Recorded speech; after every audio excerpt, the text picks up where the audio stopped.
स्वतंत्रता संग्राम के बाल बलिदानी के इस वीडियो सीरीज में आज कहानी है वीर बालक बिशन सिंह कोका की। देश धर्म पर बलि हो जाना। देश धर्म पर बलि हो जाना बचपन से जो सीख चुके, अत्याचार, क्रूरता, पशुता झेल गए पर नहीं झुके।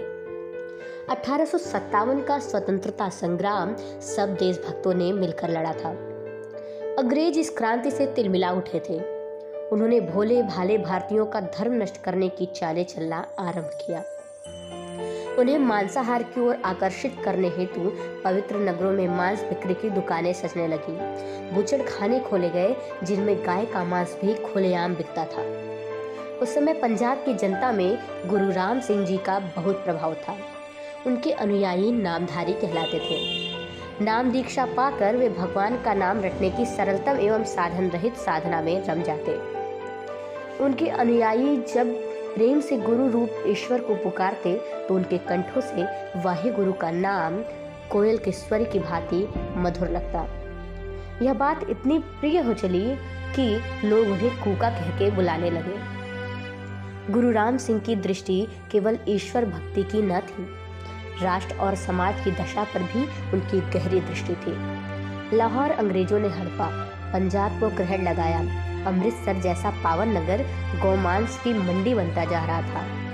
उनकी भगवत भक्ति में से भारत मुक्ति की चिंगारियां निकलने लगी। देश बचा तो धर्म बचेगा, स्वतंत्रता परम आराधना, स्वतंत्रता परम साधना, विदेशी वस्तुओं का प्रयोग बंद करो तो विदेशी भागने पर विवश होंगे, स्वदेशी अपनाओ तो अपने लोग मजबूत होंगे, आदि आदि।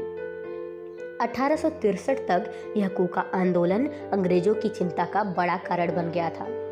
गुप्तचरों के जाल बिछे, दमन की रणनीति अपनाई गई। गुरु राम सिंह जी उनके निवास स्थान भैड़ी में ही रोक दिए गए। आग में घी तब पड़ गया जब पवित्र दरबार साहिब के सामने ही गाय कटने के लिए कसाई घर खोलने की तैयारी कर ली गई।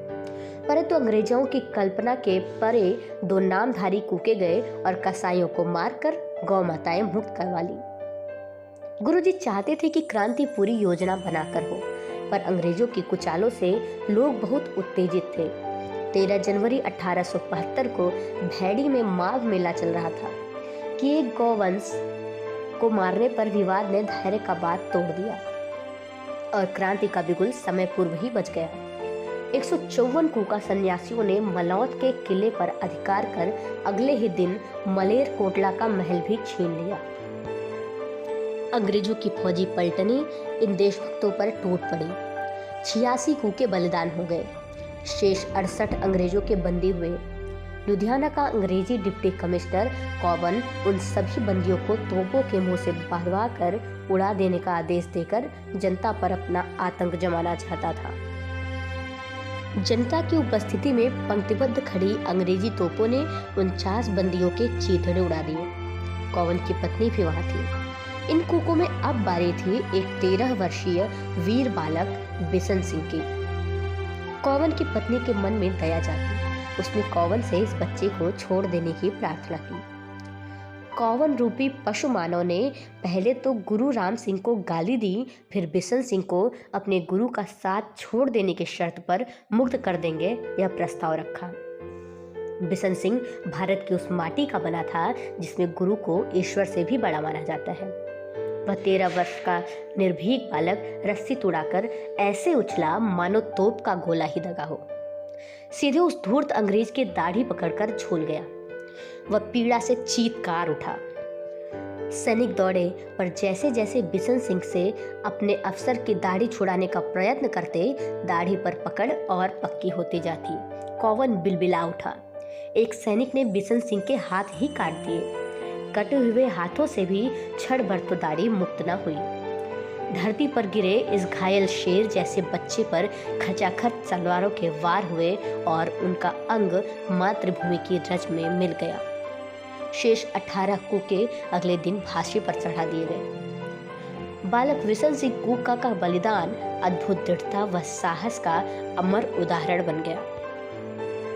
बालक बिशन सिंह कूका के बलिदान से हमें साहस, दृढ़ता व देशभक्ति तो सीखने को मिलती ही है, साथ ही हमें यह भी सीखने को मिलता है कि हमारे देश में गुरुओं का क्या महत्व रहा है और हमें किस प्रकार उनका आदर करना चाहिए।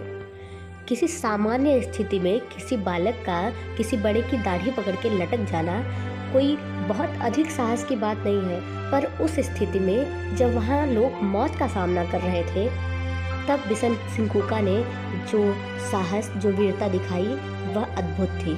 इस बात से हमें यह भी शिक्षा मिलती है कि कार्य भले ही छोटा हो, लेकिन कार्य का उद्देश्य बड़ा होना चाहिए। जब हमारे कार्य का उद्देश्य बड़ा होता है तो कार्य स्वयं ही बड़ा हो जाता है। वीर बालक बिशन सिंह कूका को शत शत नमन।